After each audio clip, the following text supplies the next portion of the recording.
Everyone remembers 2008. Banks collapsed. People lost homes. Jobs vanished overnight. But what if I told you the next recession might be worse? Not just a repeat, but deeper, deadlier, and harder to escape. This time, the danger isn't just from Wall Street, it's embedded in our governments, our debt, our daily spending habits. And while headlines say the economy is strong, the foundations are quietly crumbling. In this video, we'll break down why this coming recession could be more brutal than anything we've seen in decades, and what you need to know before it hits.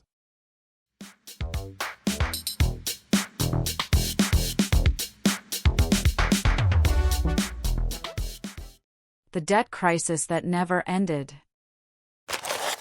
Most people think the 2008 financial crisis ended over a decade ago. But the truth is, it never really ended. It simply evolved. What started as a housing collapse turned into something much bigger. A system addicted to cheap money. Central banks slashed interest rates. Governments injected trillions through stimulus packages. Then came quantitative easing, printing money to buy assets and suppress panic. And for a while, it worked. Markets recovered. Confidence returned. But beneath the surface, the real crisis was just getting bigger. By 2019, cracks were already forming again. The banking system started showing signs of stress. Debt levels, both public and private, were exploding. Then COVID hit. And instead of letting the system reset, we doubled down. More debt. More stimulus. More delay. What we've done over the past 15 years is not fix the problem, but inflate the bubble to unprecedented levels. And now, the pressure is building again. The next phase isn't just a downturn, it's the delayed consequence of years of kicking the can down the road. Why this recession is different. This isn't just another economic slowdown. It's not like 2008. It's not even like 2020. This recession is shaping up to be fundamentally different, and much more dangerous. Here's why. First, inflation is no longer temporary. We've gone from low inflation for decades, to price increases that are not just high, but sticky. Everything costs more, from rent, food, fuel, and it's not going away quickly. Second, the Federal Reserve has responded with the most aggressive rate hikes in modern history. In just over a year, interest rates have surged from near zero to levels not seen in decades. That means mortgages are more expensive, business loans are drying up, and credit card interest is hitting record highs. But here's the part nobody's talking about.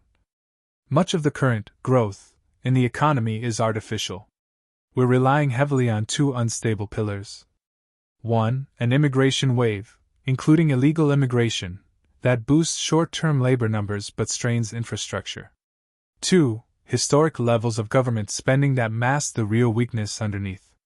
In short, the numbers might look good on the surface.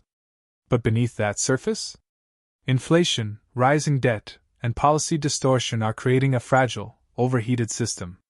And when it cracks, it won't be a soft landing. The cracks in the system. What we're witnessing today isn't just background noise from the markets, it's the quiet sound of structural failure. And this time, the cracks aren't buried deep beneath the surface. They're out in the open, spreading across sectors we once considered stable. It began with the banks. When Silicon Valley Bank collapsed, many brushed it off as a one-off event. But it wasn't. It was a symptom. A signal that the free money era had left behind deep imbalances. Banks that grew fat on low interest rates and high-risk bets are now crumbling under the weight of rising costs. And while the headlines have moved on, many other institutions remain silently vulnerable, holding portfolios that don't work in a world where borrowing isn't cheap anymore. Then came commercial real estate. Empty office buildings now haunt once thriving downtowns. Cities are quietly losing tax revenue. Property values are falling fast, and the loans that finance these assets are beginning to default. What looks like a real estate issue on the surface is actually a ticking credit bomb beneath it, one with wide ripple effects through the financial system. The auto loan market isn't far behind. Defaults on car payments are rising at a pace not seen since the Great Recession.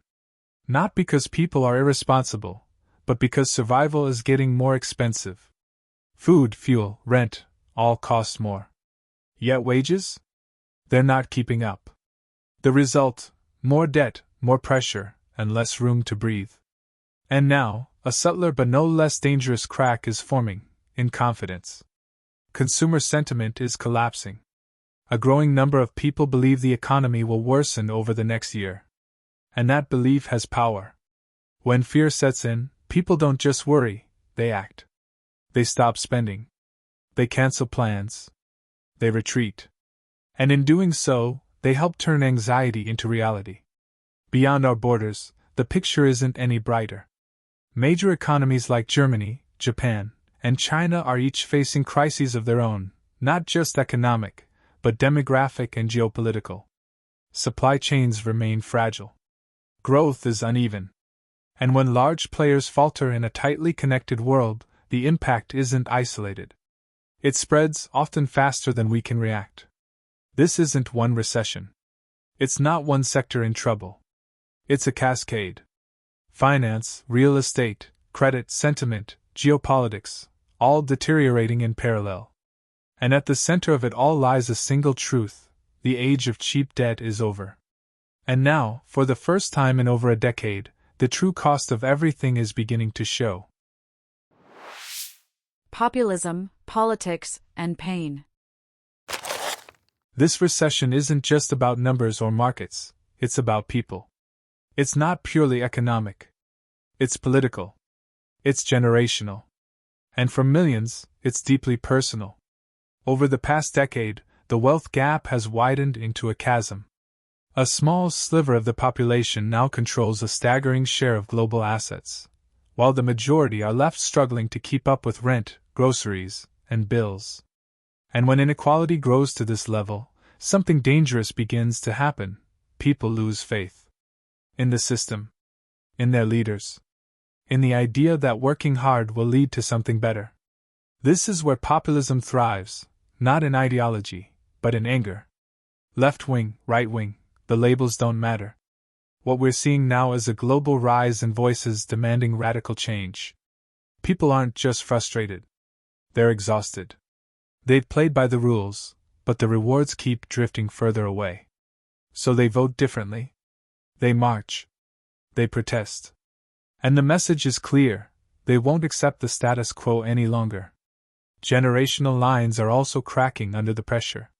Baby boomers, many of whom own homes, hold pensions, and enjoy long-term investments, are retiring with relative stability. Meanwhile, millennials and Gen Z are entering adulthood burdened with student loans, rising living costs, and job markets that feel increasingly hostile. They're told to stop complaining, to budget better. But how do you budget your way out of an economy stacked against you?